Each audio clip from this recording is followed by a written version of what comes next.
Shalom, berjumpa kembali hari ini dengan hari yang baru, semangat yang baru, masalah baru tapi berkat yang baru di dalam Kristus. Tema kita hari ini adalah kapal yang kandas.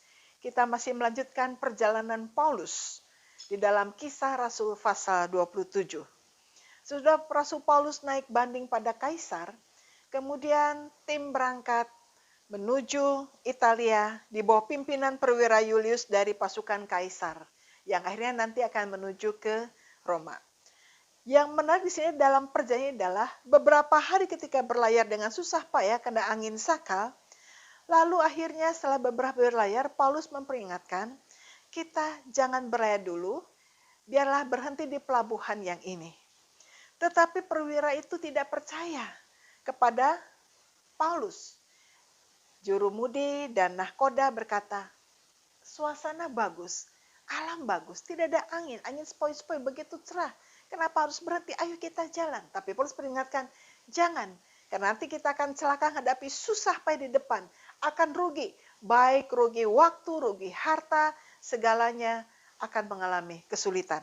Tetapi tetap perwira lebih percaya kepada jurumudi dan nahkoda. Kemudian dalam perjalanan awalnya memang begitu bagus, angin sepoi-sepoi, langit begitu cerah, sehingga mereka pikir, wah ini pasti akan sampai di tujuan dengan selamat. Tapi tidak berapa lama kemudian turun angin badai yang sangat luar biasa. Angin badai timur laut ini sangat terkenal, sangat ganas sekali. Kalau dia sudah berputar, sulit sekali. Dan kapal itu bisa tenggelam. Dan akhirnya memang dalam waktu 3 hari menghadapi angin badai tersebut, sebagian barang muatan kapal dibuang untuk mengurangi beban. Kemudian berapa hari kemudian selama 2 minggu masih seperti itu. Akhirnya kapal itu kandas. Dan seluruh isi penghuni kapal itu mengalami stres yang luar biasa. Mereka ketakutan, dipikir wah pasti mereka akan mati, mereka akan celaka. Jadi bayangkan 2 minggu di tengah badai kandas seperti itu, kira-kira apa yang kalau kita menghadapi hal itu stresnya luar biasa. Dan memang semuanya stres, tetapi Paulus katakan begini, kalian sudah makan, tidak makan beberapa hari, seharusnya kalian makan. Seandainya kalian mendengarkan perkataan saya, maka tidak akan mengalami hal seperti ini. Tetapi Paulus kemudian menegaskan kembali. Yang pertama, walaupun kondisi begini, kalian harus tetap tabah. Walaupun ada angin badai, tetap tabah. Walaupun kandas kapal, karam kapal, tetap tabah. Itu yang pertama, tetap tabah. Yang kedua, Paulus tegaskan, ingat, jangan takut. Tidak ada seorang pun akan binasa. Karena malaikat sudah diutus oleh Tuhan berkata kepadaku bahwa tidak ada seorang pun yang akan binasa. Karena yang ketiga, karena engkau, Paulus, akan menghadap kaisar. Kemudian setelah itu, Paulus memberi makan, keluarkan roti, berdoa, mengucap syukur, dan akhirnya mereka kuat kembali. Setelah mereka makan, kuatlah hati mereka, dan ada semangat kembali. Saudara sekalian, kita melihat dalam perjalanan ini, ketika angin besar, angin badai yang memang pasti semua orang akan mati. Tapi 276 orang penghuni yang naik kapal ini tidak seorang pun yang binasa.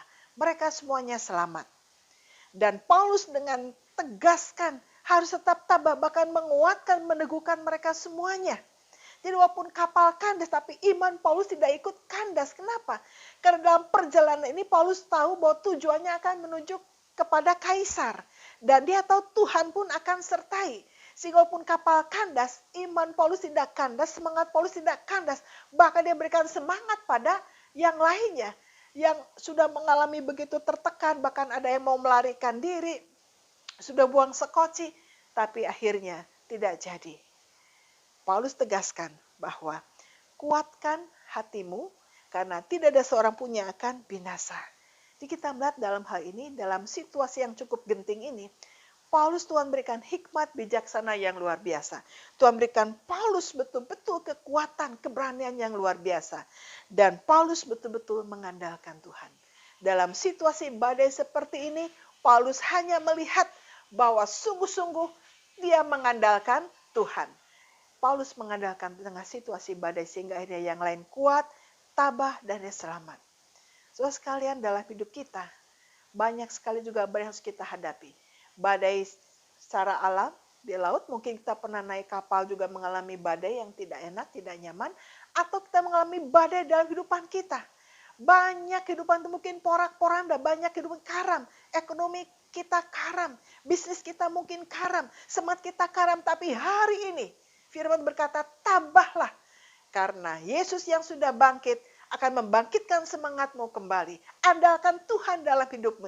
Seperti Paulus mengandalkan Tuhan, mari kita mengandalkan Tuhan. Supaya tidak kandas hidup kita. Supaya tidak kandas keluarga kita. Supaya tidak kandas semangat kita. Tidak kandas ekonomi kita. Andalkan Tuhan. Jangan kandas iman kita menghadapi badai. Tapi andalkan Tuhan. Maka engkau akan mengalami kekuatan, pertolongan Tuhan. Selamat sampai di seberang. Sebab itu mari kita terus semangat di dalam mengandalkan Tuhan. Terus semangat di dalam ikut Tuhan. Jangan patah semangat, terus mengandalkan Tuhan dalam hidup kita. Karena ketika kita mengandalkan Tuhan, Tuhan menolong kita sampai selesai. Tuhan menyertai Paulus sampai selesai. Maka Tuhan menyertai kita sampai selesai. Jangan pernah kandas iman kita. Kapal boleh kandas, tapi iman kita tidak boleh kandas. Kapal boleh kandas, tapi semangat kita tidak boleh kandas. Sebab itu andalkan Tuhan dalam hidup kita. Amin. Shalom. Tetap semangat di dalam Kristus. Haleluya.